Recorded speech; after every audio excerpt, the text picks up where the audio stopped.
पश्चिम बंगाल का चुनाव इस बार कई मायनों में अहम है और यही वजह है कि सबकी निगाहें इसी राज्य के चुनाव पर टिकी हैं। राज्य के चौथे चरण के मतदान में कूच बिहार के सीतलकुची में हुई हिंसा पर भाजपा के प्रदेश अध्यक्ष दिलीप घोष ने विवादित बयान दिया था।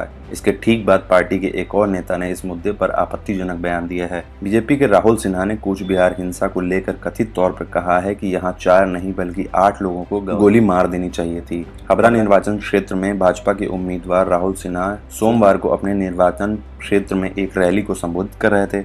रैली में जनता को संबोधित करते हुए उन्होंने कहा कि सीतलकुची में 4 नहीं बल्कि 8 लोगों को गोली मार देनी चाहिए थी। उन्होंने आगे कहा कि केंद्रीय सुरक्षा बलों ने 4 लोगों को गोली क्यों मारी, इसके पीछे यही वजह है कि एक मतदान केंद्र पर 18 साल का युवक भाजपा को समर्थन कर रहा था, जिसकी गोली मारकर हत्या कर दी गई और उसकी नेता ममता बनर्जी हैं। यही रैली में राहुल सिन्हा ने आगे कहा कि केंद्रीय बलों ने कूच बिहार में उचित प्रतिक्रिया दी। उन्होंने आगे कहा कि अगर ऐसा फिर से होता है तो केंद्रीय बल फिर से ऐसा ही जवाब देंगे। उन्होंने आगे ये भी कहा कि ममता बनर्जी उन लोगों की नेता हैं जो मतदान से रोकने का गलत काम करते हैं। ममता के दिन अब खत्म हो गए हैं, उनके गुंडे अपनी शक्ति का गलत इस्तेमाल कर रहे हैं। हालांकि इसके बाद तृणमूल कांग्रेस और बंगाल की मंत्री ज्योतिप्रिया मलिक ने राहुल सिन्हा के इस बयान की निंदा की है और पलटवार करते हुए कहा कि चुनाव आयोग को इस पार्टी पर प्रतिबंध लगा देना चाहिए।